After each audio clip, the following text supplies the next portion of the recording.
Hello and welcome to Crucible of Words for yet more dedicated legacy action. Today I'm going to be playing a painted servant deck, but it's not the mono white painter deck that I played on the channel a few times, it's the classic sort of mono red build. So let's have a look at the deck. Essentially the aim of this deck is to activate a grindstone targeting your opponent whilst you have a painted servant in play. This will mill the top two cards of the library and just keep repeating the process because all their cards will be the same colour because of painter. So just mill them out and they'll die when they have to draw. So what this deck does is it uses naming a colour with painter as a bonus for the deck. So you get to run all these pyroblasts and red elemental blasts. So essentially you've got these little 1-mana counterspell vindicates once you have a painted servant in play.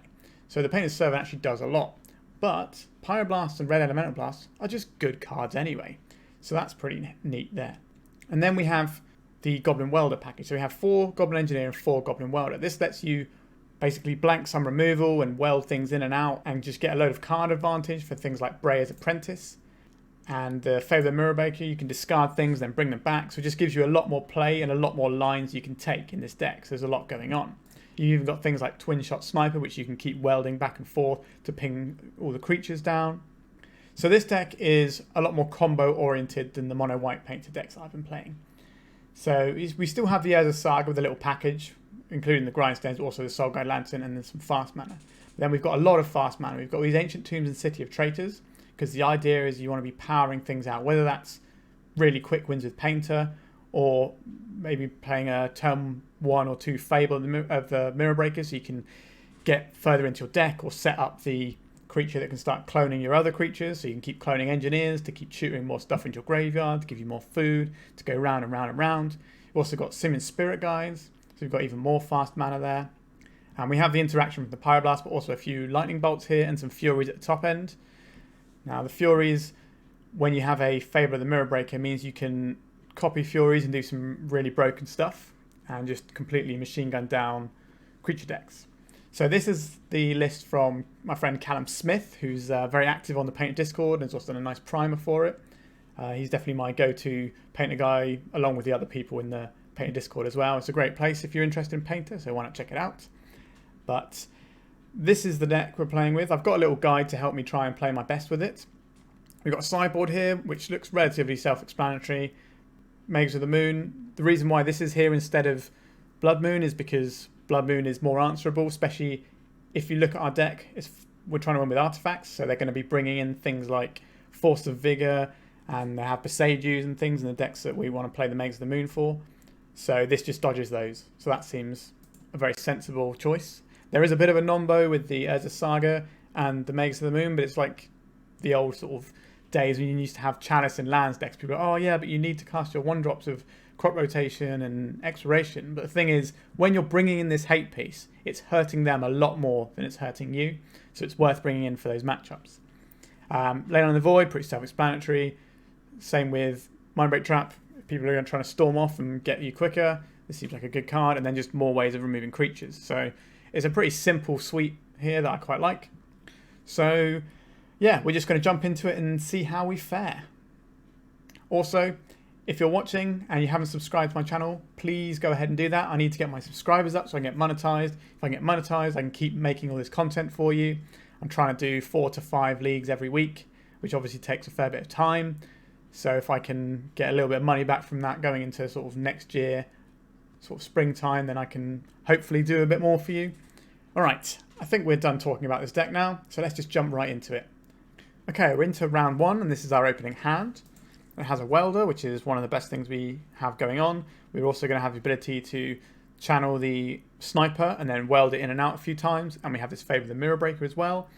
The main issue I can see here is that we only have 1 permanent mana source. So the question of what we cast here is going to be interesting, but because this is a basic land, it means we're not exposed to Wasteland. So I think we're going to keep this because we can play the Welder on turn 1, and then turn 2 we can play the Fable of the Mirror Breaker, and then get some stuff going with that. Now there is an option here to play out the Fable of the Mirror Breaker on turn 1. Alright, we're just going to click keep first anyway. Now I'm not sure if I want the Fable of the Mirror Breaker on turn 1 or not. It will be a slightly all-in play if I do. Alright, we're definitely playing out this mountain. So this is the question here. The first decision point is on turn 1, and it's quite a big one, whether we accelerate out the Fable of the Mirror Breaker. The upside of this is going to be higher because the welder's not going to be doing anything for the first couple of turns necessarily. So I think we can go for this. So let's cast this Lotus Petal and see what happens. If they respond to the Lotus Petal, then we'll have to change tact. So let's cast this, exile this for red, and this for red. So this isn't a particularly scary thing, so it might not get a Force of Will. It is a very powerful card, but it's not like a lock piece, which at the moment our deck, it looks a little bit like it could be a prison deck to them. So we have our Goblin Shaman, so we're on the board. If this gets to attack, then it's going to give us a lot more mana.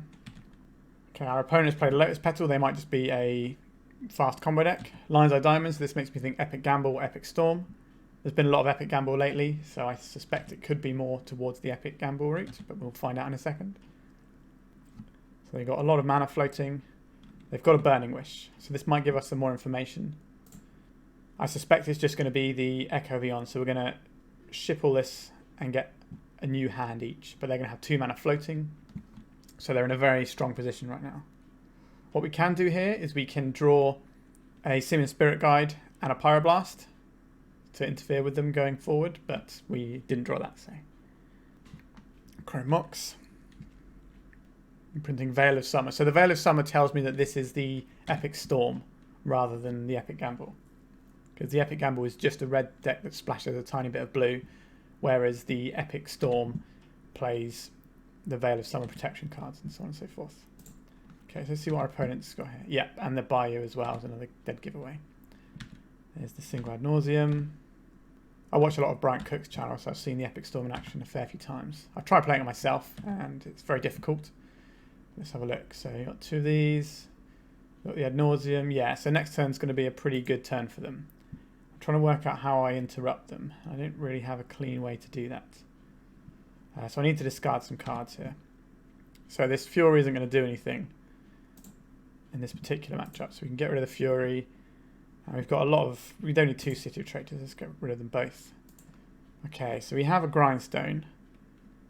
How useful is that going to be? And we have the Red Elemental Blast. So, well, first things first, we're going to attack. We're getting our damage. This gives us another mana source as well, which is important. So we have 1, 2, 3, 4 mana potentially. So we want to hold up our Red Elemental Blast, our Pyroblast. Question is, do we want a City of Traitors or do we want to play the Welder to the board? Our graveyard is just going to keep getting shuffled in, so playing Welder to the board might not be that useful. We can play out the Grindstone this turn, so that if we hit a Painter, we're better off. So I think if we play... Oh, it's tricky which one we play out here. So if we play out the Grindstone here, then if they wheel us into a Painter, that's good. But they should be able to more or less get us from here. We could also hold up the Twin Shot Sniper to interfere with their ad nauseum line and maybe take them lower than they're expecting to be. So I don't hate that line either. So, right, let's finish doing our attacks, and then we'll have to choose which land we play here. We have 2 red sources already, so that's Pyroblast and half a Twin Shot Sniper. This turn, if we play out the City of Traitors, it will give us more mana to potentially go off if we wheel, which is why I'm inclined to play this. But if we play this out, we can't play the Grindstone and hold up Twin Shot Sniper and Red Elemental Blast, the Pyroblast. So I think that means we just play out the City of Traitors with maximum mana, and then we see where the land lays on our opponent's turn, because they have the Veil of Summer here, which is going to be annoying. So we're going to be leaning more on the Twin Shot Sniper here. So we got 3, 6, 7. So yeah, okay. Let me just let them go through the motions. The math is theirs to do. I have 2 very specific forms of interaction here that don't require a lot of thought on my part. It's just a case of when they cast a blue spell, I will cast a Pyroblast, because they're not going to be casting many blue spells. It's probably going to be the Echo of Eons or Bust. And then the Twin Shot Sniper is, if I get them low enough when they do the tendrils, then I can do that. So we have the Lion's Eye Diamond, the other Lion's Eye Diamond. So it should be pretty easy for them to get Storm. They probably don't even have to go through a ad nauseum here. They should just be able to go through Burning Wish lines. They've got 2 Burning Wishes, and they've got loads of mana. So they don't necessarily need to. So 5, 6, 7, 8, 9, and they can fire off a Veil of Summer if they need to for 10. Sorry, wait, 5, 6, 7, 8, 9, 10. Yeah. So they should be able to combo us out here, but they might be trying to get greedy and playing a Echo Vions. We only get one shot with the Pyroblast anyway. So they are going for the Ad Nauseam line. I don't think that is the correct play here, because they can just win without doing this. They're exposing themselves to something we could have here. Let's see what they're getting here. So we've got the Tendrils here, so they've gone 4. They've already got the Echo Vions. Okay, so they haven't gone low enough for our Twin Shot Sniper to do anything here. At present, we haven't shown them anything that suggests that we're playing anything other than Prison that hasn't had a great draw. So yeah, our opponent could just cast the Tendrils now and kill us, so we just concede the game. Alright, so let's have a look at the Epic Storm guide. So bringing in a Pithing Needle. So the Brazen Apprentice comes out. Twin Shot Sniper comes out. The Furies come out. And the Lightning Bolts come out. 1, 2, 3. The Leylands of the Voids and the Mindbreak Traps come in. So the Pithing Needle names Wishclaw Talisman. There's quite a lot of stuff here, but the sideboard guide I have is based on a slightly different list with slightly different numbers.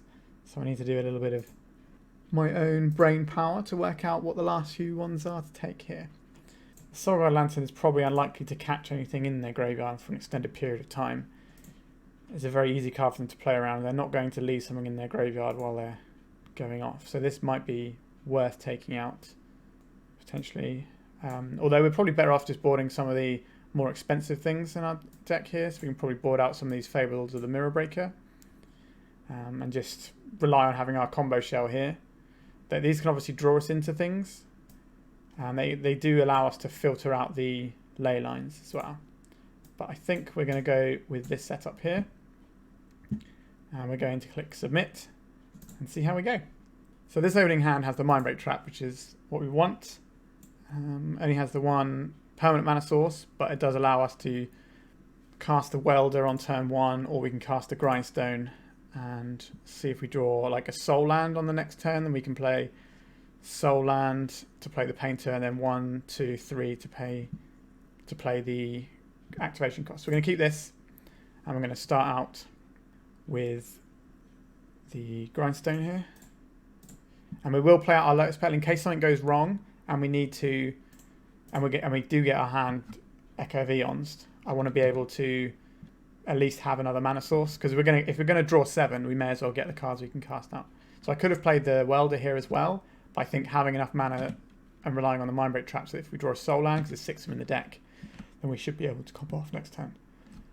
The clock that the red painted decks represent is usually a lot faster than what the white paint. Like the white painting can still turn 3 get people, but it can't do the turn 2s that this can do. This is just a dedicated combo deck. So passing the turn, this is pretty good for us. I think we need to play the... Yeah, so we play the Painter here. We're going to hold the Spirit Guide in hand, so that way the Pyroblast is a surprise for them. And we name blue here. So we have a Pyroblast here that we can cast at will. And the Mindbreak Trap is going to be very hard for them to play around. So I'm liking this. We can blow up their land here, since they're fetching at end of turn. But I think we're better off countering an important spell, because this represents 1 mana, but something like a Lion's Eye Diamond represents a lot more. The Chain of Vapor on our Painter's Servant. I think we just let that go. I would not like to sacrifice a land. Like, we still have a Pyroblast in hand, which should be fine.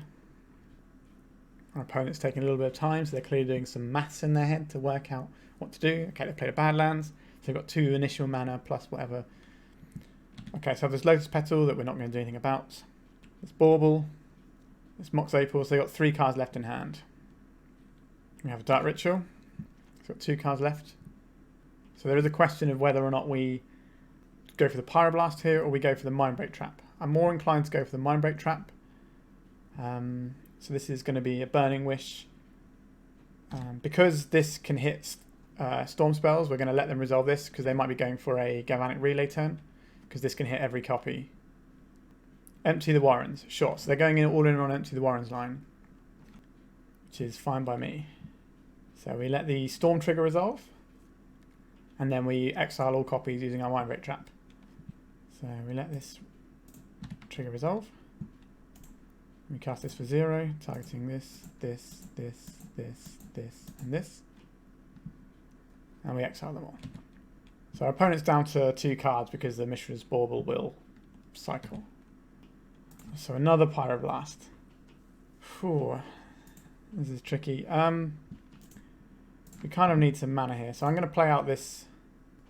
I want to play out the Welder and hold the Pyroblast. I want to be able to Pyroblast an Echo Vions because that's the best way of building up a load of resources again. So if I can hold these back, then that's alright. So what I can also start doing is weldering out their things and messing with them. But obviously the things in their graveyard are things that they probably want anyway, so the Mox Open at the current is dead. Okay, so now we have an Urza's Saga. So we play this out, and then this gets us 1 mana here, this gets us another mana here. Play this guy out. This name's blue. And then I think we just hold our Welder here. We're not winning this game via damage. So we have the surprise Pyroblast for any spell they cast. Alternatively, we can hold this so we have enough mana to grindstone them next turn. So a Burning Wish. So this could be a Pulverize, but we can... I think Pulverize is the scariest thing in their sideboard, but we can Pyroblast that. So we're going to let them have the Wish and burn the the Pulverize, because they have to sacrifice 2 mountains to cast the Pulverize. Yeah, there you go. There's the Pulverizer. So we will exile this for red. Can't target spell if it's blue. So we managed to get a lot of value out of them there. Yeah, they're just going to concede because they've blown up all the lands. Excellent. So that seemed all fine to me, what we boarded in there. So yeah, let's just roll it back again. So this opening hand has the Mindbreak Trap, which is very good against Storm decks. It's got a lot of mana. It does have both halves of our combo here, because this can go and get our Painted Servant, and this can go and get a Grindstone, and then we can make Saga tokens to do the welding with. So this seems fine. We have one form of disruption and our combo. I'd like more disruption, but you can't have everything, so I'm just going to keep this. This is a very hard piece of disruption for them to deal with. They need defense grid. So you've seen the top card of our library. Let's draw here. So seen the Great Furnace we have, which is a nice little artifact. We don't want to play this one out just yet, in my opinion, because they are a pulverized deck. So I think we just play out the Mountain and represent Pyroblast this turn, and then we cast the Goblin Engineer off on Urza's Saga. And the turn after we start making Saga tokens, and hope that the Mindbreak Trap does enough. Drawing a Pyroblast would be really helpful. Not many decks you see that have Underground Sea into Tiger. So the Wishclaw Talisman is quite a good one here for them. So I think we just cast this. We go and get ourselves a nice little artifact. So I think it is just a Painted Servant here. And then we pass through. And we hold up this Mindbreak Trap and hope it's good. So they could use this to get a defense grid. Lotus Petal, sure. Lotus Petal. Lotus Petal. So they built up some Storm here. They're cracking the Wishclaw Talisman that we can't do anything about. They are definitely going in on this turn, because giving me the Wishclaw Talisman is not a thing you want to do unless you expect to win. So going for the Ad Nauseam this turn. I think it's right just to Mindbreak Trap this. Okay, they're just scooping it up there. Okay, so that works quite well. Like they've worked out that they've given us an extra artifact as well, so we can welder out. But there's still another turn on the Urza's Saga. But yeah, pretty straightforward, that one. So what you can also do with the Wishclaw Talisman here is you can activate it, and then with the ability on the stack, you then sacrifice it with welders, which is a very powerful tool. We've won the game, so let's move on to the second round. Alright, we're on the play here. Our opponent is either Death and Taxes or one of these blue Yorion piles. Our opening hand doesn't have the mana to cast any red spells, so we have to mulligan this one. So this hand will have an interaction. So if they're like a Thalia deck or something, we'll have the ability to lightning bolt things away. And if they're a Yorion pile, we're going to have the Welder. This hand doesn't seem amazing to me, to be honest. But we have a Welder that's going to be a Lightning Rod if they have removal, which would mean that our Painted Servant isn't. We're kind of living off the top of our deck here. This is a very sketchy keep, I think. but I think it is just about the okay side of keep. So keep this, and I think we'll bottom the City of Traitors here. Like, Death and Taxes outside of Stoneforge Mystic doesn't really clock you very fast. So anything 2 damage from Ancient Tomb is a problem, but the persistent mana would be nice if I need to cast this earlier. So if I draw like a Fable of the Mirror Breaker, I want to be able to play that as soon as possible. So we're going to put the City of Traitors on the bottom. Okay, so our opponent's mulligan to 5, so that's a good start for us. So just start out with Mountain Goblin Welder. So it's going to be quite obvious what we're doing, but that's fine by me. I do love a Goblin Welder. Okay, so this is going to be Death and Taxes. So this Mother of Runes will not let us kill anything else. So our plan here is to just Lightning Bolt it now, because this is going to eat the Lightning Bolt whatever we do, and we have the mana and the time now to do that. So we're going to add this to Painted Servant, and we're going to name Blue, because our deck's full of Pyroblasts, and then we're going to play out this Lotus Petal, because they have Thalias and things, so we'd rather not have to pay mana for it now, and we can represent a Pyroblast like this. We'll keep the Goblin Welder untapped in case we need to do some weird shenanigans, like if they go to kill our Painted Servant, we can then bring it back for end of turn using the Lotus Petal, and then we have enough mana to combo if we draw a Grindstone. The Wasteland, so this can hit our Ancient Tomb, but it'll stop them developing their board, which is fine.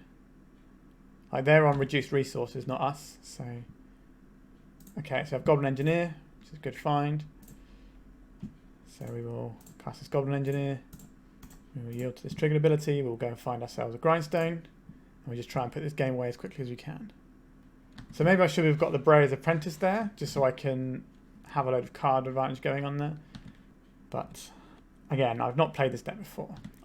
My thing is my opponent has reduced resources. I want to win this game as quickly as possible.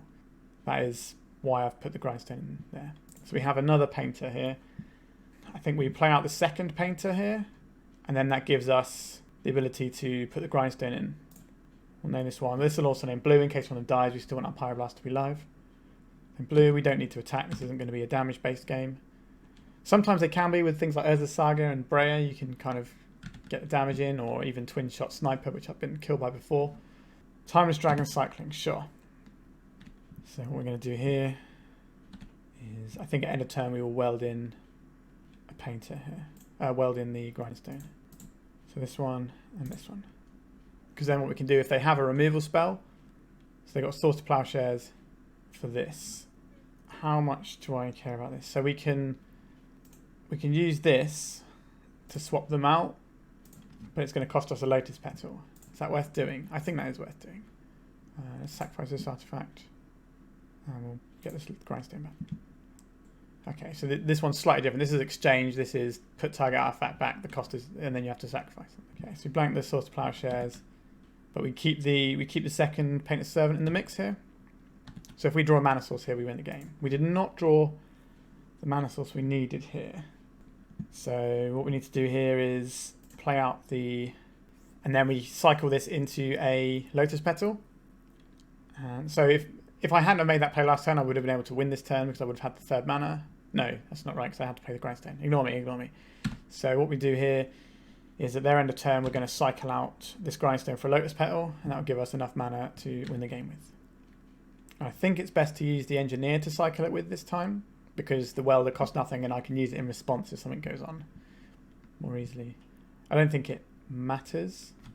Okay, so they put Yorin into hand and they're representing Swords to Plowshares. Swords to Plowshares doesn't beat this line we have, so this is fine. Sacrifice. We would like to put our Lotus Petal into play. We'll pay red and we'll sacrifice a Grindstone. So because we have the second Painter as well, we can what we're going to do is we're going to activate the Grindstone, and then if they remove our Painter, we can weld it out for the other Painter. Sure, so we can just do this now. We'll swap this for this. The old switcheroo. And then we can do the same thing again if they have a Solitude next turn. Okay, they're just going to scoop it up. So if they had a Solitude, they need to use it that turn ideally. So let's go to my sideboard guide and see what I'm supposed to be boarding in for this matchup. So Pithing Needle good, Fury's good. The earlier builds had Fiery Confluence in, which this one doesn't have, so I don't get to board that. So the things we move here out of this deck at the moment are blasts. So we're looking at a red elemental blast, and 2 Pyroblasts. So the Soul Guide Lantern was also on the list to remove, but I think it at least cycles, so maybe that's better than having a blast, because the blasters are bad without Painter. So I'm going to take the initiative and board like this and click submit. So I need to watch out for things like Kataki, especially in the big Yorion decks. They tend to have things like that. And then also we just need to watch out for their general removal spells. Okay, so we have the combo here. We have a little bit of interaction. We have plenty of fast mana. So we have the turn 2 kill here, but we'll see what our opponent plays. We might need to lightning bolt something. So if they play an Ether Vial or play nothing on turn 1, that's great for us. We play this out. If we play out the Grindstone this turn, we only have 2. We don't have enough mana to combo next turn, actually, will we? Because we need to have 3 mana spare. So this is a turn 3 kill, which is still fine, I think. So let's play this out. We can also play an Urza Saga game if we need to. If we need more artifacts or we need to smash people. But now they have the Wasteland, I don't really want to play out the Urza Saga. So they have an Ether Vial on turn 2, and they're holding open white for Source to Plowshares by the looks of it. So we don't just want to throw the combo out there, but we also can't play this Urza Saga out without losing their Wasteland. So if we play out the Painted Servant here, we can we can Red Elemental Blast the removal spell, and then next turn we can go. So I think we need to play this out first, just in case. So then we this. Now we name blue, and then we have a Pyroblast in hand. So we have the kill on our next turn. We have the Source to Plowshares here, so I think we want to Red Elemental Blast this. I think we use the Lotus Petal for this, because the Searing Spirit Guide in hand is more of a trick, and if they have something like a Kataki, I'm going to feel bad that I used this. Obviously, it's probably just get used up to Lightning Bolt anyway, but these are important things I need to keep in mind. Onboard tricks less good than tricks in hand. That's the logic I was doing. And obviously that can be like Skyclave Apparition or something. It's not going to be, because there's better targets for that, but it's an option. So now we're in one of those fun holding patterns where we are both sort of staring at each other, and if they have removal, they can get me. I don't want to play this out because they have a Wasteland in play, so what I'm going to do is pass, and they're going to think that I don't have 3 mana, and then they might use that as an opportunity to try and get me with a removal spell, and then I have the Searing Spirit Guide to pitch to do the Grindstoning. Now obviously this gets worse the longer the Ether Vial ticks up. The question is, do I think they have removal spells or not? So what can they have for 2 mana that can interfere with us? Just don't want to have to... The longer this goes on, the worse it's going to be for us. So we can either just say, let's go for it and take our shot here, or we can wait for this Ether Vial to tick up. Neither seems like a great prospect, to be honest. I don't think 2 is where the Ether Vial is scariest. I think it's 3. So what I'm going to do is I'm going to let this go, and then maybe try and Grindstone them out end of turn here, depending on if they play something thinking I don't have any mana up, or not enough mana up to do anything. So we ideally want them to play things to the board this turn. They don't have to. Okay, so Recruiter of the Guard, they've played out here. So this is our spot, I believe. Not sure what they can vial in for 2 that deals with... Oh, it can be Cathar Commando, can't it? Is the one that they can think. They're going to go getting Cathar Commando if they don't have it now.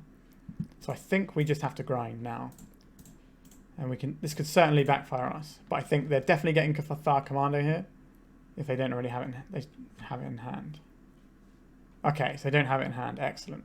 So I was playing around the Source to Plowshares, which is rather than the Cathar Commando, which is usually a 1 or a 2 of.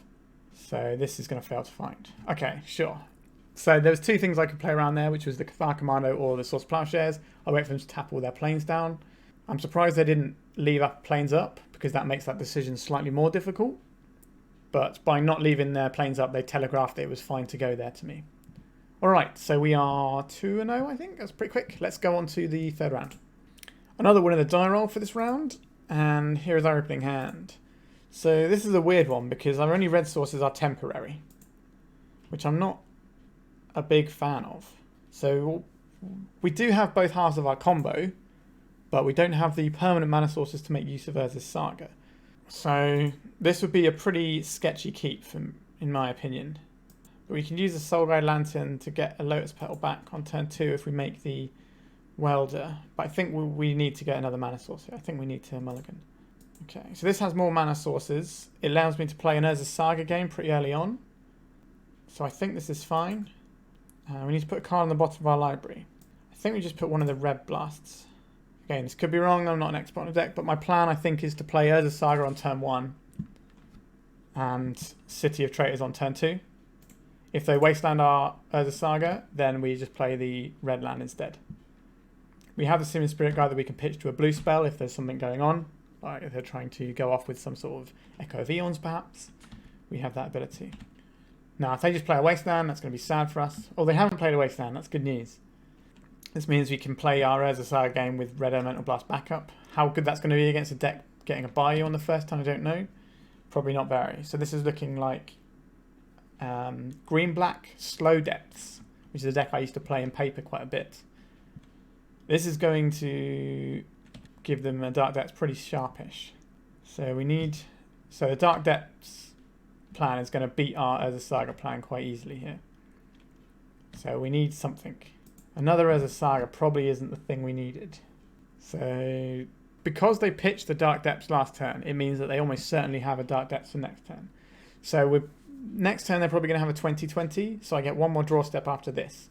Is there a way I can win this game with only one draw step? So if we play out the Grindstone this turn, next turn we'll have 1, 2, 3, 4, 5 mana, which will be enough to play Painter and activate Painter. So I think the correct play here, we have to get the Grindstone into play this turn, which means we probably want to just hold up a red source or a red blast. I think we play this out. Because if our opponent's pitching the Dark Depths, they have to be able to go off next turn. Simple as that.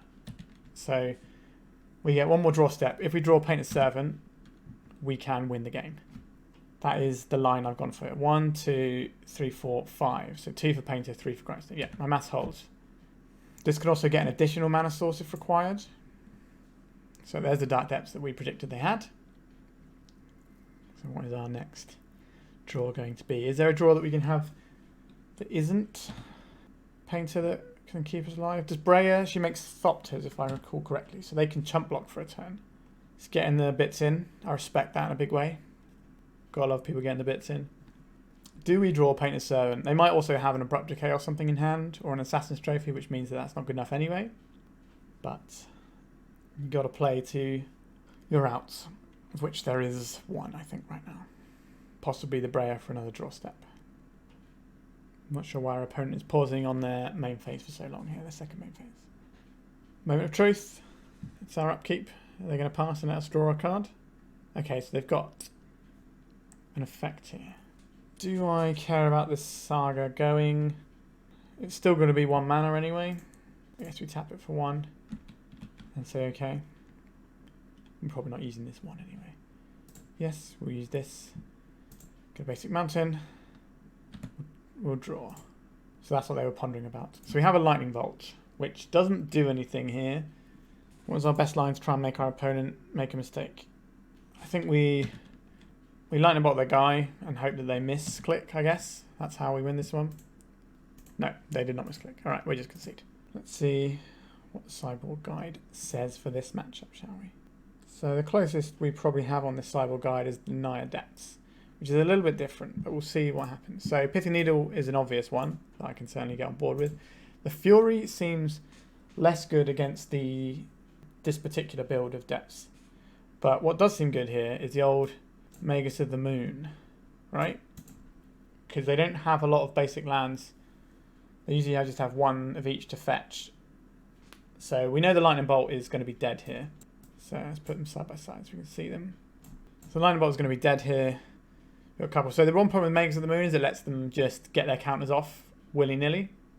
So yes, this makes Flying Thopter. Okay, so yeah, this lets them just get their counter off easily with the Dark Depths, if they can just kill that guy. But it might buy us a turn or so. I don't hate the Soul Guide Lantern because it allows us to get rid of any sort of shenanigans via the Life from the Loam. So Fable the Mirror Breaker here is probably fine to come out here. Like, it could be another Fury, because this deck has less creatures. Like, their main creature that they're playing is Dark Confident, is probably the one they have. So with Dark Confident in mind, maybe the Lightning Bolts are better than the Fury here. The Fury does beat down as an option, but maybe we want a Miser's Lightning Bolt or two for the Fury. Then we can junk one of the Red Blasts. Okay, let's try this. So these builds are much less likely to have Collector Roof as well, which is why my sideboarding is slightly different. So we have a combo relatively quickly, but that means we should probably lead on the Saga if we want that, if we want to get the turn 3. I think we keep this and play out Saga on turn 1. They're probably going to have Force of Vigor is the only issue here, but there's not the most we can do about it with this hand. So we have options here. We can, I think playing the Saga just so we get the Grindstone out super early is fine, and then we can just play Ancient Tomb as a Saga game if our opponent doesn't present anything that we need to worry about. The Urza Saga becomes very bad in a world where I draw a Magus of the Moon, but our opponent's deck should have Wastelands in if it's the slow depths. I know it's slow depths because they have the Mox Diamond, which tends to only be in the slow depths builds, which I used to play quite a lot in paper, so I've got a little bit of inside information. They tend not to run any sort of Green Sun Zenith things, so they have like a couple of Collector Roofs in the sideboard, so they can't find them as reliably. So this is one of their combo pieces. It's going to let them find whatever they need. So question is, what's better here? So next turn we get the Grindstone off of this, and we'll have 1 mana, 2, 3, 4 mana. This can be 5. So this will be 1, 2, 3, 4, 5, 6 mana available to me, and I would need to cast Painter's Servant and activate the Grindstone, which is 5 mana. So we don't actually have to play the Painter out this turn. We can play out the Ancient Tomb and play and just get an Urza Saga going, which is okay. This also allows us to pivot onto a Pithing Needle if we need to. And then we could always play out the other Urza Saga, start that ticking up. I think we just play out the... Well, this is tricky, actually. There's a lot of potential lines here that I can think through. So if we don't want to play out the Painter this turn and expose it to Force of Vigor. For the same reason, I think that means we don't want to play out the second Urza Saga, because if they just nuke both our lands, then we're going to be very far behind. So I think we just play out the Tomb and just make a construct, and then next turn we have a load of mana and we can try and grind them out, because they have to have another draw step before they win the game. So ideally you want our opponent to tap out here. Obviously still Force of Vigor is a real card that they can have. They can attack here if they wanted to. Let's make one of these. Right. So we have the Red Blast, which is really, really clutch here actually. So we're going to add one of these, and then we're going to yield to this. And this will get us a Grindstone. And then we play this out, play this out. So they might try and get greedy and try and catch our Painter's Servant out. Okay, they just didn't have anything. Okay. So you've seen the Elvish Reclaimer as well, which isn't always in these builds. So I think some more of this removal is looking better to me. Do we have the time to play these Fable of the Mirror Breakers? I don't think we're going to be playing the Life and the Loam game here. So that gets us one of the Furies.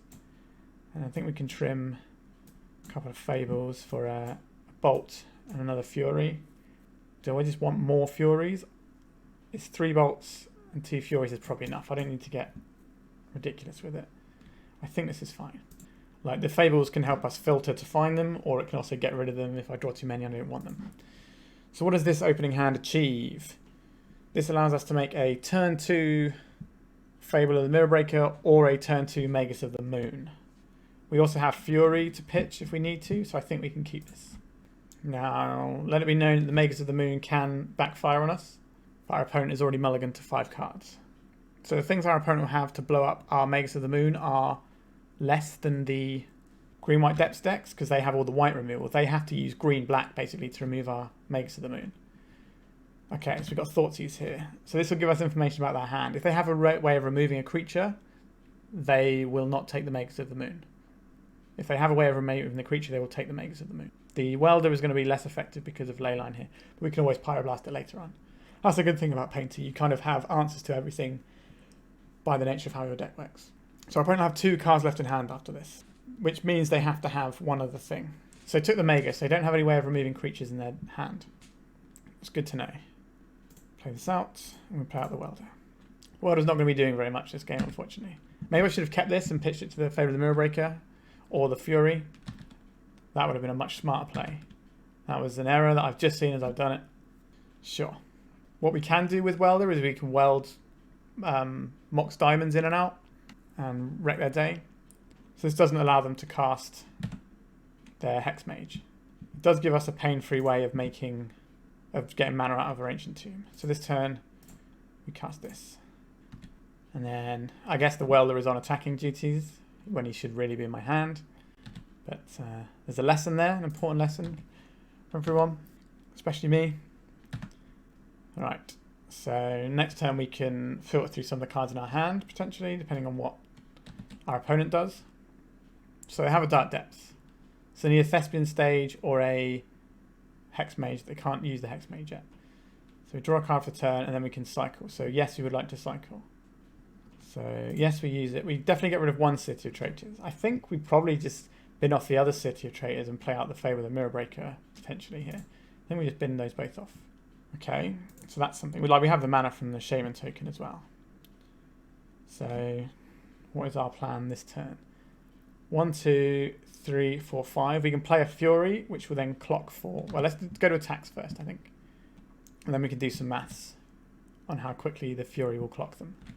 So this will hit them for 6 next turn, which is 7, 8, 9, 10, 11, 12 if I use the bolt on them. So that won't be lethal, but the turn after will be. If I play Painted Servant out this turn, if I hit the Grindstone, I kill them next turn. So our opponent has a crop rotation line that kills us now that we can't do anything about because they can crop rotate this into Thespian Stage and then tap these 2 for the Thespian Stage. So there's nothing we can do about that. So I think we're incentivized to try and play the game in a way that gives us the most chance of winning the game next turn. So we play out the Painted Servant. The Lightning Bolt's not going to do anything for us here. We name blue. And then we could hold up the Pyroblast, but I think because they're on so little resources, they're just going to do it anyway. So I think what we want to do here is cast this so we're most likely to draw into the Grindstone next turn. That is the plan we're going for. Again, this could all be moot if they've got crop rotation here. Looks like they're going to cast something else though. Nope, they're just tapping all their mana first. Okay, so they got the crop rotation here. This gets the Thespian Stage, which then becomes a Dark Depths, which then makes them a 20/20, and we lose the game. Yeah, that'll do it. I think we can concede this one. I'm not sure what else I could do that game. Like they mulliganed to 5, they had the Thoughtseize, and they basically had the whole combo. Like if we didn't cast the Welder, that doesn't actually impact how this game went. It was still a mistake because it was better in hand. All right, on to the 4th round. At least I keep winning die rolls, so we're on the play for this one. What does our hand do? Our hand doesn't have any red mana, but it does have turn 1 Saga, turn 2 Painter, turn 3 Win. So is just having a turn 3 Win good enough here? Could be. Our opponent is a 60-card deck.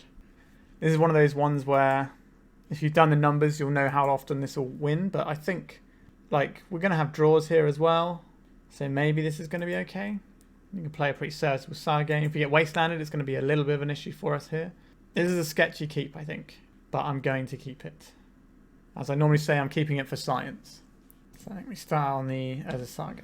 If our opponent plays a deck that looks like it's going to be removal heavy, then we'll just play out an Ancient Tomb because we don't have to clock them on turn 3 as a thing.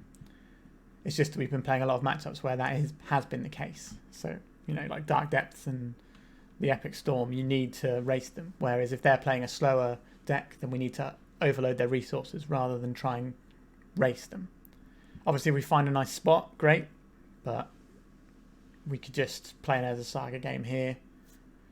Mishra's Baubles. This is probably Delver or the Epic Storm. They haven't yet played a waste. Okay, Ancient Tomb. So this is looking more like the Epic Storm because they play this to power out. Oh no, okay. It's a Chalice deck with Mishra's Bauble in.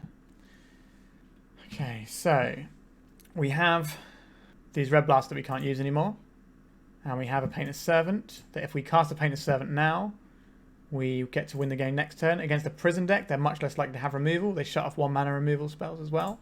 So I think the correct play is to play out the Painter's Servant here. I suppose our opponent could be 8 cast, actually, is the other thing that they might be.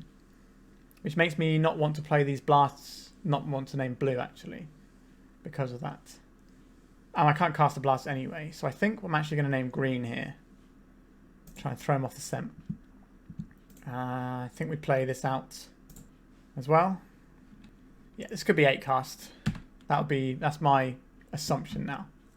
You don't always have the chalices in the main with 8 cast. Okay, so they've played their own Mox Opal. They've got Lotus Petal. These are all cards that exist in 8 cast. It could also be like one of the Turbo Khan decks that just plays 0 drops, 2 drops, and Khan and Mystic Forge. Could be an Echo of Eons deck. Emery, okay. So our opponent needs to have an Otawara. The Otawara they can cast with the mana they have available right now, because this is a legend, so it is reduced in cost. Okay, so I think we activate this. And then we go hunting for a Grindstone. So the Otawara is the only thing we have to beat here. Is there a way we can beat it? We're always playing this land out, I think. So we have 1 mana, 2, 3, 4, 5. So we have enough to play out the second painter here, to play around Otawara. So I think we do that. This seems acceptable to me. So we'll also name green, because why not? We'll activate this, target our opponent. So they have to remove 2 of our creatures to not lose the game. They've conceded rather than showing us their deck. Sure. So, back to the sideboard guide. What do we play against 8 cast? Let's have a look. So, Pithing Needle in for things like Emery. Fiery Confluence, which is not a card we actually have access to in this particular sideboard, and 2 Fury. So what is bad here?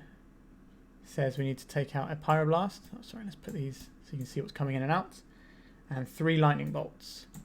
So because they are a Chalice deck, there's definitely potential for not wanting as many 1-drops, and there is obviously an argument for ley lines, I think, here. So if we're boarding all these out, we can board in a singleton ley line. Seems pretty weak though, doesn't it? So maybe we just keep... But these 1-drops feel bad to me, is the issue here. But I guess if we keep a red 1-drop in, it can pitch to Fury, it can pitch to Fable the Mirror Breaker. So if we're keeping one of these in, it's probably a Lightning Bolt because we have loads of other Red Blast effects. I think that's fine. I think we'll go with this. Yeah, okay. We have the Soulguide Lantern to remove graveyards anyway if we need to find that one. Alright, we're going to go for this. So this is our opening hand. It does have both halves of our combo. Hercule's Recall is not going to be my friend, but it's never going to be my friend. We have a lot of fast mana, so we can maybe smash out an early Fury, if that's a thing that we're into here. We can also make turn 1 Goblin Engineer, which seems pretty reasonable. I think we keep this. I don't think we have to super race them. We can't sit back and do nothing, but I don't think this is a matchup where we have to full on race our opponent. So I think we can play out the turn 1 Engineer here. Pithing Needle. This is probably going to name Grindstone, I would imagine. So what we can do is we can welder this later on. So Goblin Welder feels like it's going to be very good in this matchup. So because we have the Ancient Tomb now, I wasn't going to play Urza's Saga at first, but I will now. We'll play out this Urza's Saga. And then we'll play out this Goblin Engineer. And then we will activate this Goblin Engineer. And what do we actually want here is the question. I think we're actually just going to be on a Brea's Apprentice line here, right? And just generate lots and lots of value and make big Urza's Saga tokens and then try and get them with a Fury when their Urza's Sagas are small enough. So I think that's the line we should be taking this game. I'm sure I'll be told that it's wrong or right at a later date, but that's fine. So we'll play this. I'm going to play out the Mox Opal this turn in case they have a Chalice for 0 in their hand. It seems very unlikely they would play a Chalice for 0, I think, is the thing. But no, I'm still going to play this out. So they're going to play an Urza's Saga game with an Ancient Tomb. I get to break the parity because I have the Fury. So I might be able to take 2 Urza's Saga tokens out with that. This will be 1, 2, 3, 4, 5. So I can maybe make the Fury the turn after next, depending on how big their Urza Sagas are going to be. A bauble. It should be noted that this isn't the welder that lets me weld out their stuff. So right now their Urza Saga is going to be bigger than ours. Interesting that they're making it at sorcery speed. Okay, that's why they're making it sorcery speed. They're using it to generate another artifact to draw a card with. Makes sense. Sacrificing the bauble. They see my Simian Spirit Guide.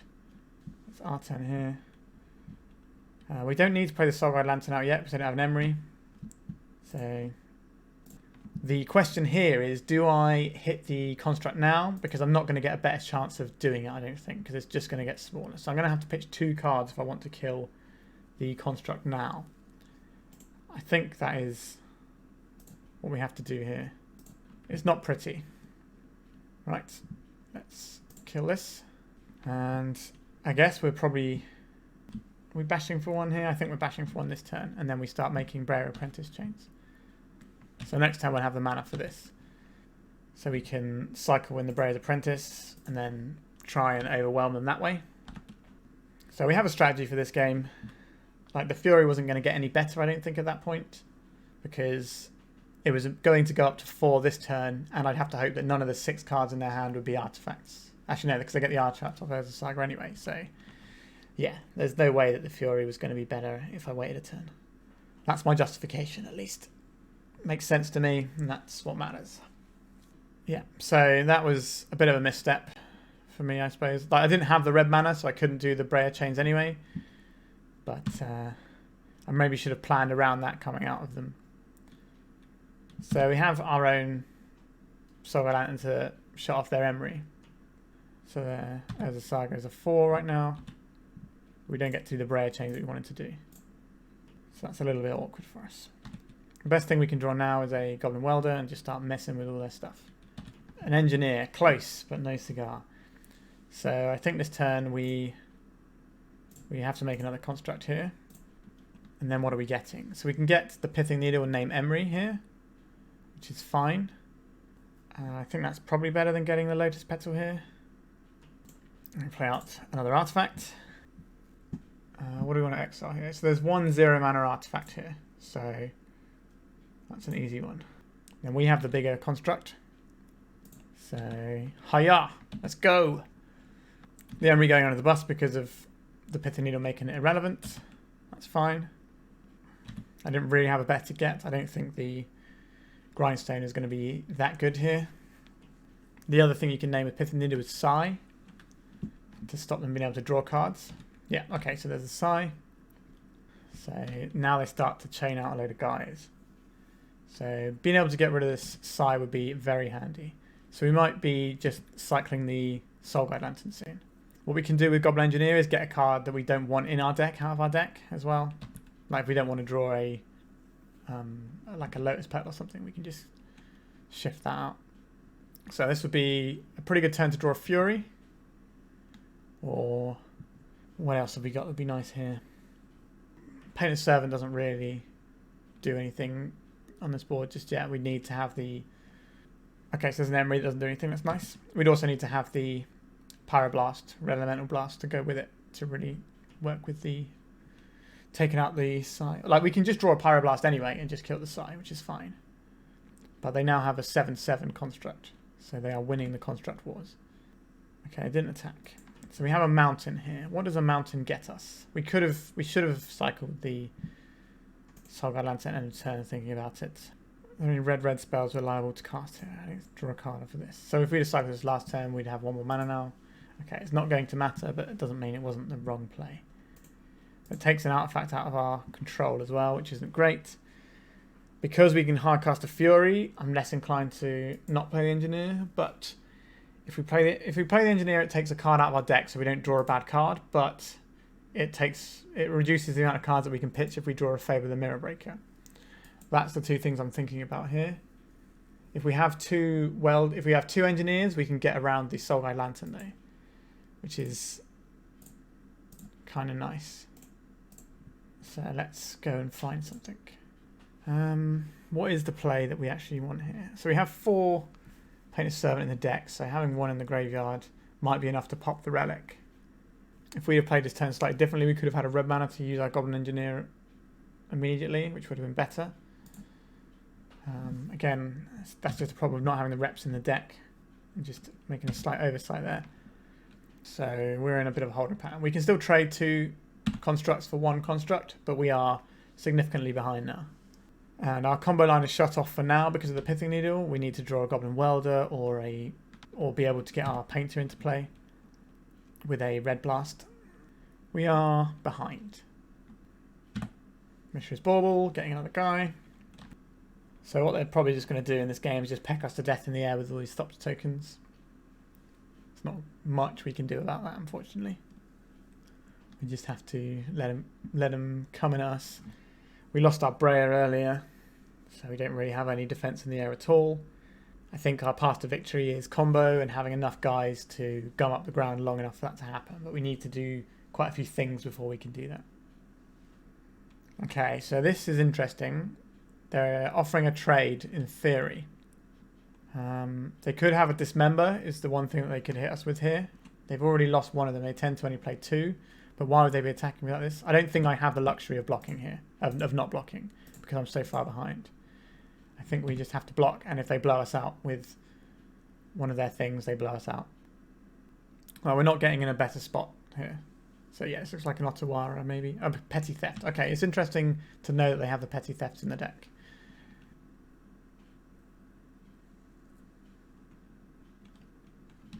Okay, so we're losing our Painter now, which is something we could have avoided if we'd have played slightly differently with our mana. But, alas, this is how we've ended up. So I'm suspecting we're going to have to win this in the 3rd game. So we have a red Elemental Blast, which can kill Sai right now. How important is killing Sai? I would say very important. But, so realistically what we're looking at here, we're looking at a chump block here, and we take 1, 2, 3 in this guy. And the chump block here, and take 3. Yeah, so I think we just have to... Yeah, the issue is we need the red Elemental Blast to take out the Pithing Needle at some point. Like, we can welder it away. Yeah, it's just the welder, right? Because we don't have the big red shatter effect. So I think we are destroying this to buy us some more turns. But we're in a pretty sorry state right now. Like, they could just have another Sai in hand as well. But we are mostly out of this game, I would say. Like, there's definitely a series of draws that can win me this game, but that's a ways away. Like, we could also get some sort of Fury Fable of the Mirror Breaker type draw if we live long enough, where we can put 8 damage into play in 1 turn to gun down the construct and snipe out a load of Thopters. Because obviously if you hit the Thopters, you shrink the construct. So I think we have to chump block here. Our opponent can't cast the Brazen Borrower, at least, to have another flying threat right now. Okay, now they can cast a Brazen Borrower. I shouldn't have said anything. What have we got? A Goblin Welder. I think you're probably too late. But if we can live a turn, we can begin shredding their board. Now, if they have any removal spells or counter spells, this is obviously going to be the big target they go for, because this allows me to swap this construct for a Mox Opal. Okay, so there's the Force of Will. So we take 6, 7, 8, 9, 10. So they probably won't attack with the Emery, to be fair. So we'll just take 6, 7, 8, 9, 10, 11, 12. So we are dead if they play the Brazen Borrower. Well, we're not dead. We have to chump block the construct. But I think that reduces our outs to very few. I suppose we can draw a Fury, 1, 2, 3, 4, and ping these 4 down. And then have the double strike as a block. So Fury is still a good draw. But not looking great aside from that. Maybe I should have had the other Red Blast instead of the Lightning Bolt I kept in. Okay, sending the Emery as well. That's because they know I have to block this big guy. So this is 1, 2, 3, 4, 5, 6, 7. So if I draw the Fury, I get a 2. And then I can take 1 off of the Emery next turn. Is it the Fury? It is the Fury, okay. So we cast this. So if this resolves, I'm not dead, which is nice. 1, 2, 3, 4. This is a pretty big turn for us. Like, we're on 2 life. Not ideal. Any bounce spell kills us. Any removal spell kills us. They're paying cost for something, so I'm guessing we're dead. Otawara, sure, so we're just dead. We'll concede and we'll go to game 3.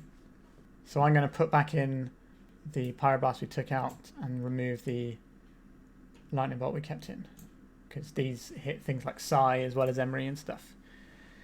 So I think this is better, and we're just going to submit. Okay, so we have Goblin Welder, which is one of the best cards in this matchup. We also have our combo, we only require more mana. We also have a way of invalidating their graveyard and Emery, and we have a Fury, which we will need another red card or mana to get the Fury up and running, but I think this hand is what we would describe as a keep. Turn 1 Goblin Welder. This might actually eat a Force of Will, which will restrict the number of cards in their hand, because the blue cards in their hand tend to be pretty good. They're things like Sai, Emery, Kappa Cannoneer, and draw spells. So what do I get out of their hand? A Thought Cast. Okay.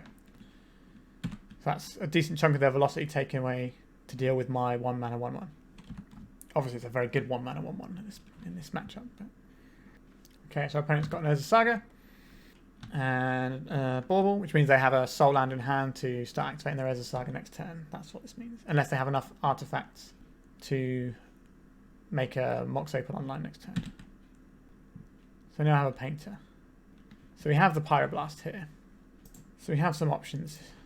Getting the Painter's Servant down would be nice, but I think we'd rather play out the Grindstone and hold up Pyroblast. I want to get our pieces in play. The only way they interact with them is Hercule's Recall, and they have Chalice of the Void, so getting our 1-drop in underneath the Chalice seems like a good shout. And then hopefully this turn I can snag something important with the Pyroblast. So this can go and get the Pithing Needle. So we ideally need to draw a mana source next turn so we can play out the Painter and then blow up the Pithing Needle. And then we can untap and just win with Grindstone. So now I have a Soulguide Lantern. This is the turn we'd like to draw a mana source. We did draw a mana source. Not quite the one we wanted. A permanent mana source would have been better. But I'll take it. So we have to name blue, which will turn on their Force of Wills, but we're hoping to not cast another spell for the rest of the game. So what we can do here is we can blow up the Urza Saga now, so they don't get the fetch, and they only get 1 token, which is a play I quite like the sound of. Is that worth doing? I think that's worth doing right now. So I assume this is them just making a token. Yeah. So they don't get to shoot with the Pithing Needle. There is an option of letting them get the Pithing Needle then destroying it, but they can retrieve things from their graveyard potentially. This means they can draw the Pithing Needle. So there is a downside to that line. It means that their clock is much smaller and they have less artifacts. So I think that is the stronger line, but let it be known that there was a decision I made. It wasn't just a flat out, this is the decision I have. There's up and down side to it. Fury looks pretty good in Izzet colours. Alright. A Lotus Petal. Constructed a 2/2. Sai Master Thopterist. Okay, so I assume they've got a slew of 0 mana things here. There's the Bauble. So this constructor is going to get pretty large in your charge now. So the Lotus Petal represents interaction with what we're doing, which is not ideal. So this could be Dismember, or it could be Hercule's Recall, or it could be Dismember. No, Dismember, Hercule's Recall, or Otawara. That's the other one. So we need to draw... Well, we need to draw a land first to make sure that we can hold up the Grindstone, but we also need to be able to protect ourselves before this Lotus Petal can do something. They only have 1 card in hand, though. Well, 2 cards in hand on our turn. So there is potentially an option for just trying to go. If we want to go, we go in their upkeep, I think. So see the top card of our library. It is not a mana source, which is interesting here. So what we could do is we can kill all their artifacts this turn and play a Soulguide Lantern to cycle. So if we go 1, 2, 3, 4, that kills all their kills a big chunk of their artifacts. Alternatively, we can just kill the Sai. But I think killing the Construct is going to be better because they've only got 2 cards in hand. So we're going to cast this by exiling this Goblin Engineer. I think this buys us the most turns to draw a land. Okay, so they have another Force of Will. Okay, so our opponent is Hellbent. So let's play this. Remove the only artifact in their graveyard. What was the other card they pitched as well? A Kappa Cannoneers. That's a pretty big hit for us there. So we're going to cycle this end of turn and try and hit a land. Is there any reason we should do it now? I'm trying to think if there's a reason we should do it now. I guess if we hit a land now, we hit a land next turn, but then it doesn't matter because it's a land. So I think we hold up and then we cycle it end of turn. So our opponent's got one card in hand. Hopefully it doesn't interact with our Painted Servant. They can attack us for a little bit this turn, and then we can win the game next turn. Dismember. That's pretty bad for us. Is there any reason to cycle this in response? Well, I guess we're going to cycle it anyway, and that's not going to impact our hand. The Red Elemental Blast. Sure. Okay, so now we are very far behind. Their top deck was one of the cards they needed. So we have these red blasts, so I guess we fire one off straight around this guy. Not sure how we win this game now. I think we're just going to get beaten by another artifact deck here. So we can't cast this sniper. We can channel it, which can only kill one guy. They've just got us dead. Yeah, GG's. I don't think there's... I'm just trying to think of the decision points we had in this game. I don't think we have any choice to play this game any differently than we did. I think we made the correct decisions throughout. Like, us hitting that the Saga saved us a lot of damage in the long run. So yeah, I'm happy with how I played that. Again, you can play well and not and still not win. All right, so we're on to the last round to try and salvage the 3-2, I think. Let's go. All right, so we're on the play again because we keep winning die rolls. So that's something. This is our opening hand. Our opponent is a 60-card deck. We have an Engineer to go and tutor for the Painter. We have the Saga to tutor for the Grindstone. So if we play out the Saga on 1 and the Engineer on 2, turn 3 the Saga will pop. We'll be able to activate a Grindstone, but we won't have the mana to activate an Engineer. So I think we keep, but we play out a Red Elemental Blast. We hold up the Reb for turn 1. So the things that we would hit with the Reb on turn 1, obviously a bunch of stuff in combo decks potentially, but also a Delver of Secrets on turn 1 would give me a lot of breathing room, so I don't hate that. Once Upon a Time. So this Red Elemental Blast is not going to hit anything in our opponent's deck. We need to paint a Servant before this does anything. Forest. Sure. So I'm going to play this Forest. This is probably going to be the mid-range Elves deck, which is quite popular at the moment. Snapping off this twin shot sniper feels good to me. I think we just do this straight away. Hit this. This can get really out of hand. They might not be. They might be like a depth deck or something, in which case this is even stronger. But the fact that this represents Cradle or a Dark Depths combo, I think it's correct just to snap that off straight away. Means next turn we're probably playing Fable of the Mirror Breaker. I could be wrong. Maybe I should be playing the Engineer so I can just welder out the win. Or I also have the option of just making an Urza Saga token. So this looks more like Green White Depths now. Archon of a Mirror. Each player can't cast more than one spell each turn. Non-basic lands your opponent's control enter the battlefield tapped. Okay, that's good to know. Okay, so we have the Painted Servant, so we don't actually need to do this. So we can play this lovely non-basic land. This lovely basic land.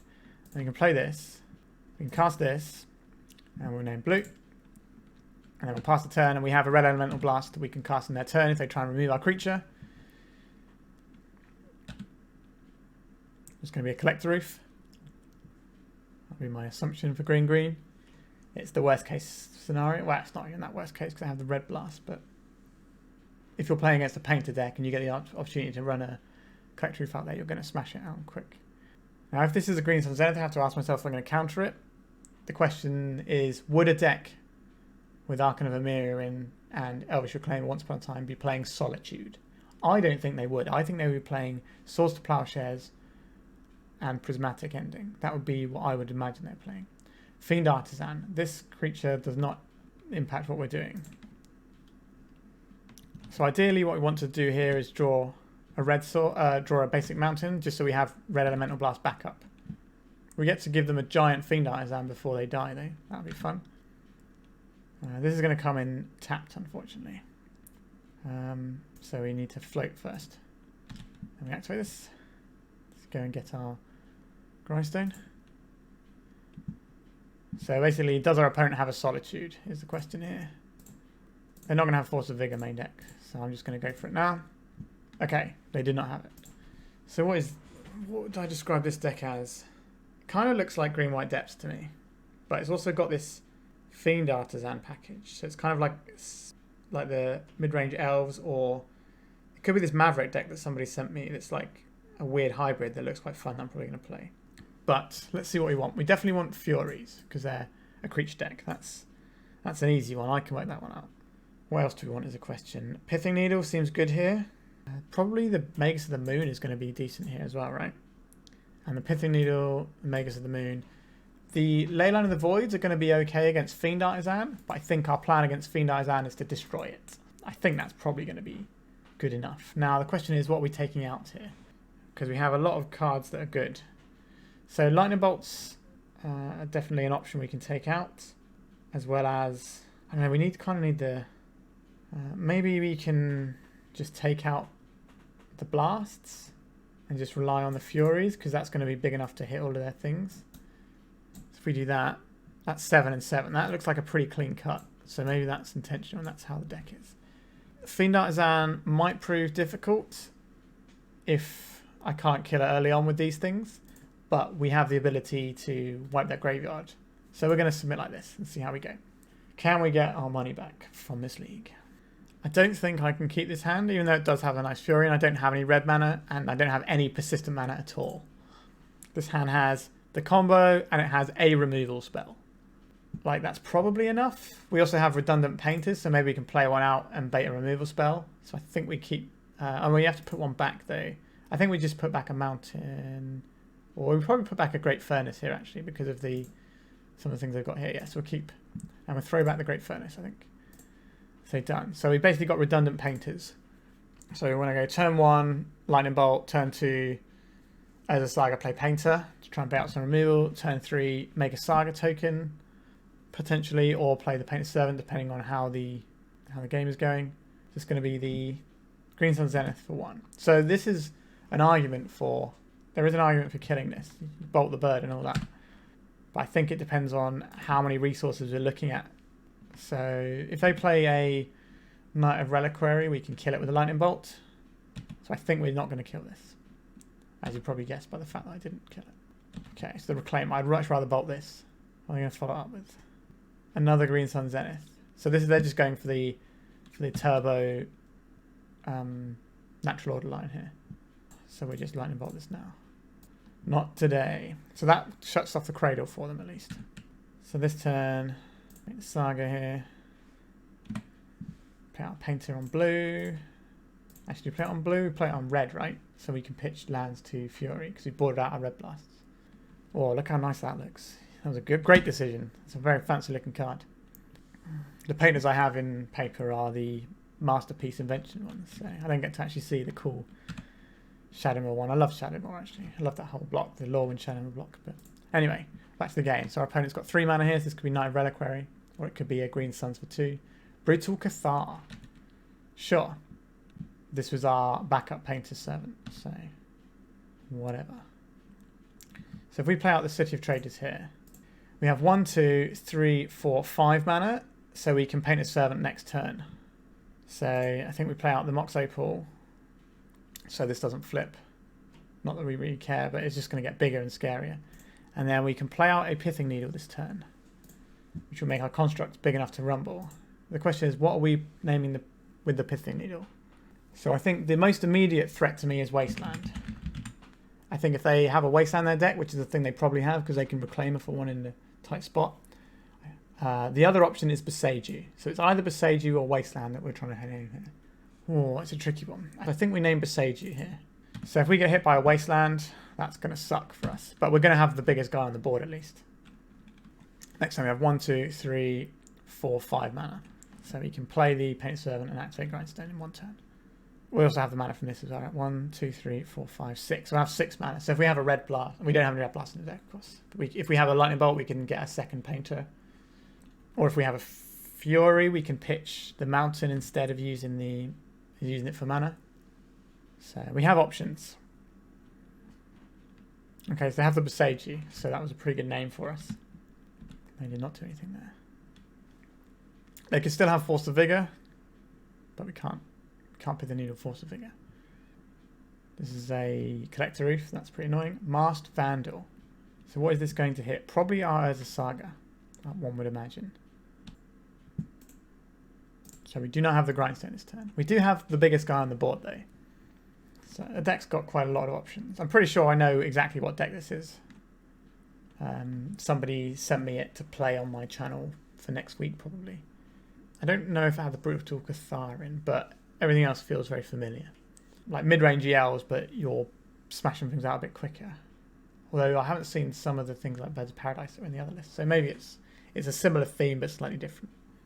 I guess why be the green-black mid-range ELs when you can be green-white and have just better cards? I can see that. Okay, so I have a 3/3. 1, 2, 3, 4, 5. So I can't win next turn if I draw a Grindstone. Swords to Plowshares. Sure. So comboing off definitely would have worked anyway.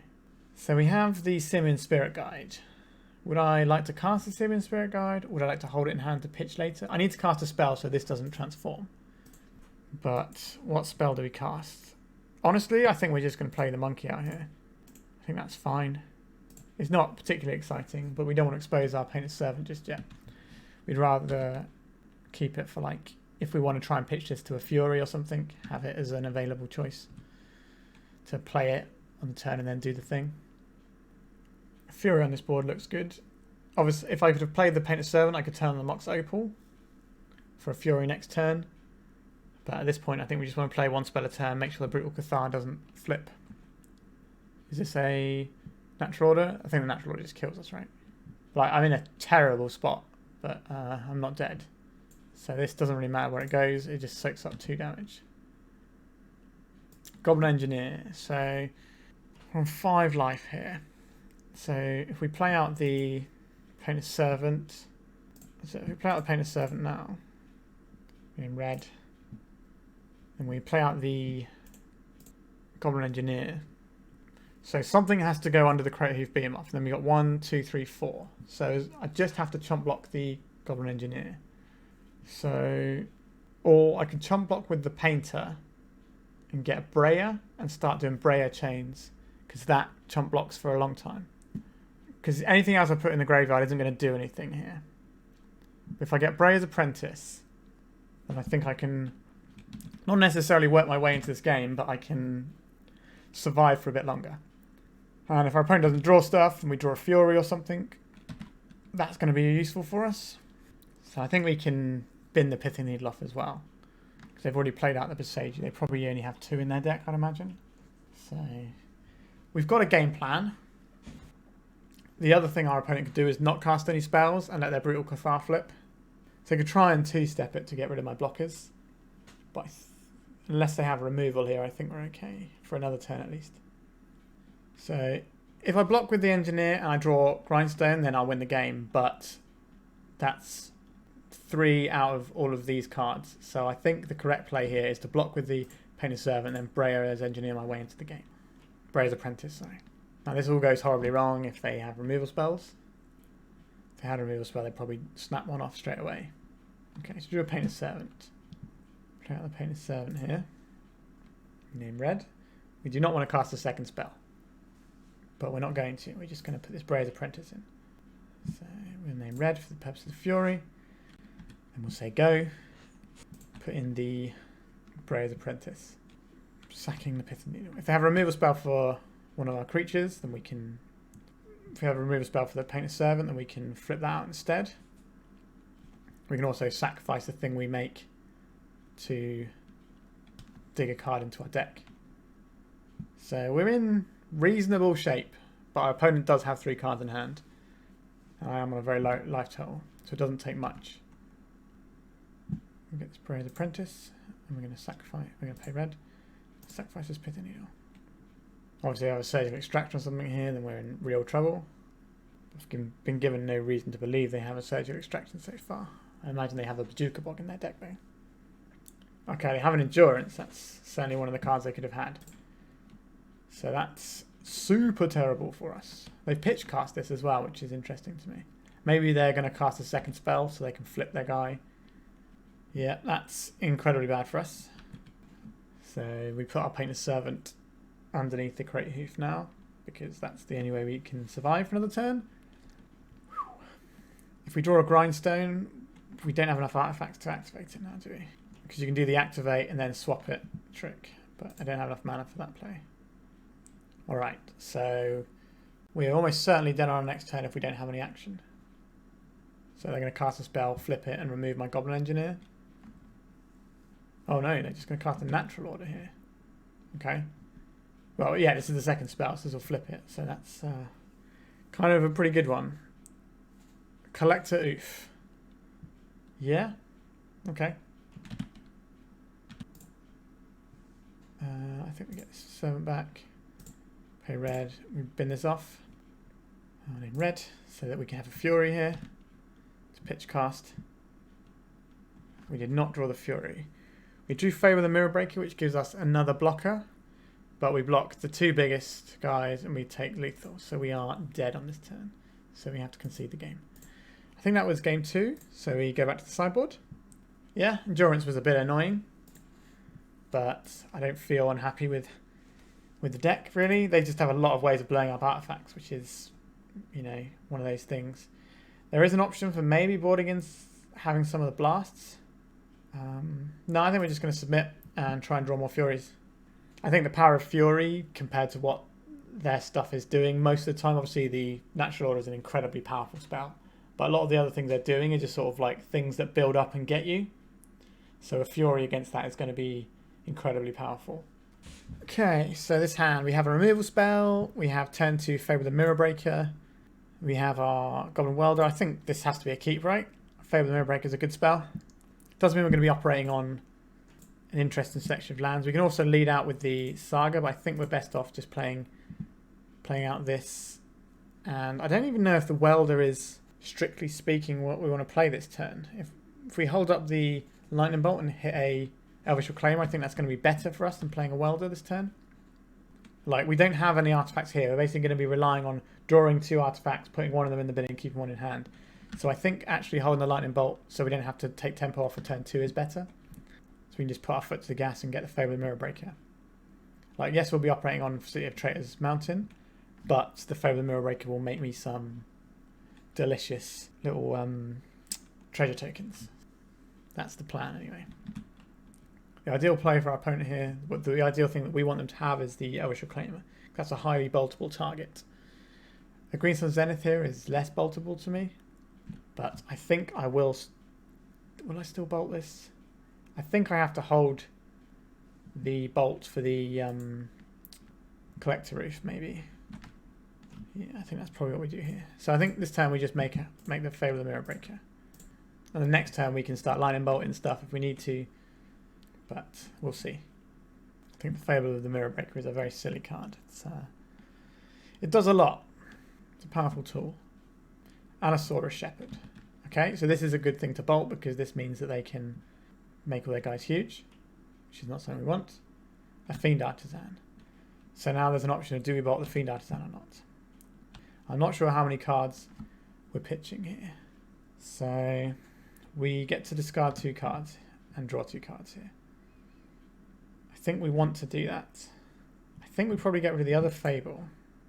Now it's a question of, is it the Urza Saga or one of the red cards? I think it is the Urza Saga here.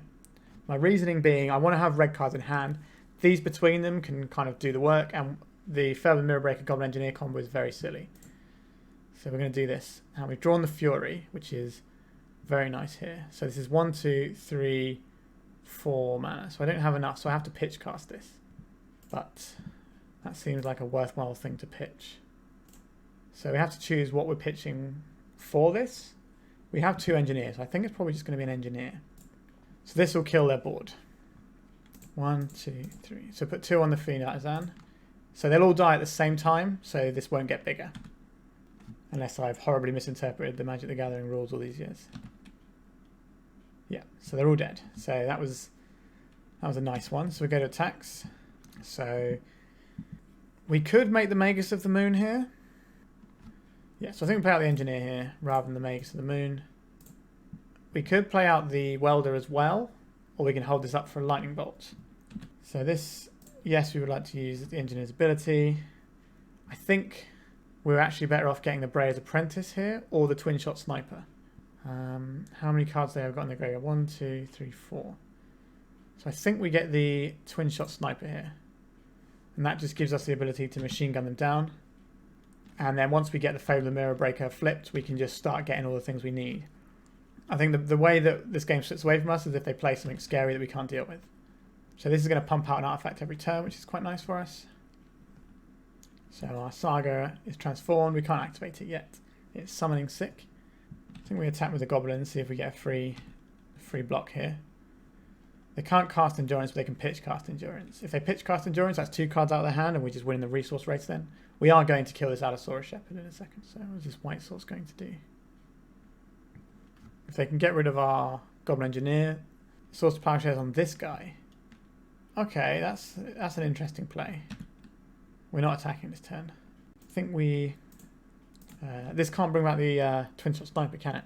I need the welder for that. Of course I do. So what I want to do is play out our welder. That was a slight misstep there, I think. But we are going to... Do we have to lightning bolt this creature? I don't know if we have to lightning bolt this creature, actually. But we can play this guy out and name red for Furies. And if we need to, we can lightning bolt this creature. If they green Sun Zenith, we have to float red because they could get a Collector Roof. And we don't want to lose the ability to activate this.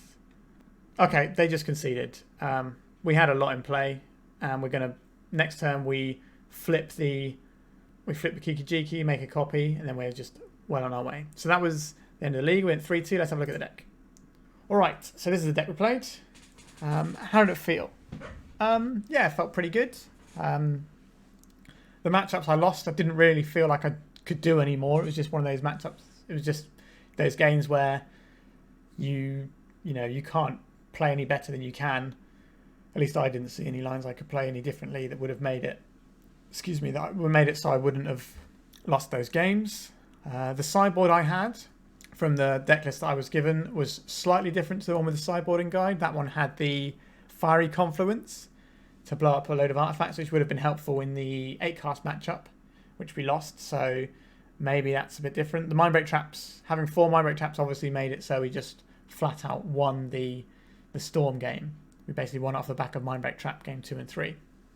So we may have won that round because of it, but we lost the 8-cast round because of maybe not having a Fiery Confluence. So, you can't game for everything. The ley lines, I guess, if we'd had something different there, maybe that would be a little bit changed as well. But overall, I thought it was fun. It felt very streamlined for the most part. I didn't 100% know which hands were like the really good hands. So I kept hands that I could see where they would go, or they had like a certain context with what my opponent was doing that made it so I could keep it. But obviously I don't have the reps with the deck to know precisely, actually you need to mulligan really hard for this and this and this matchup sort of thing. Obviously I knew the Delver was good in 8-cast. I didn't mulligan into it in one of the games. In game 2 I think it was. Maybe I should have. I don't know. But then in game 3 I had it on turn 1, but they had the counterspell for it. So it's tricky to know if there's anything wrong with my mulligan decisions from my point of view, because I'm working with the limited information that maybe make the decisions in the first place. Anyway, I'm rambling on a little bit, but I enjoyed the deck, and I know that the guys in the Fable Painter section of the Painter Discord do a real good job with this. They're always bashing out leagues and hammering numbers and tweaks constantly.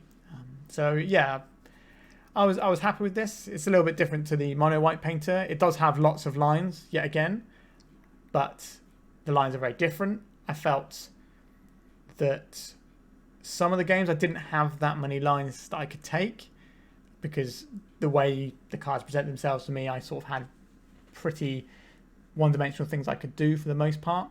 But then there's a few ones where I had a couple of options and I made slight mistakes, which I caught myself on in the rounds while I was doing it, where I could have done this line.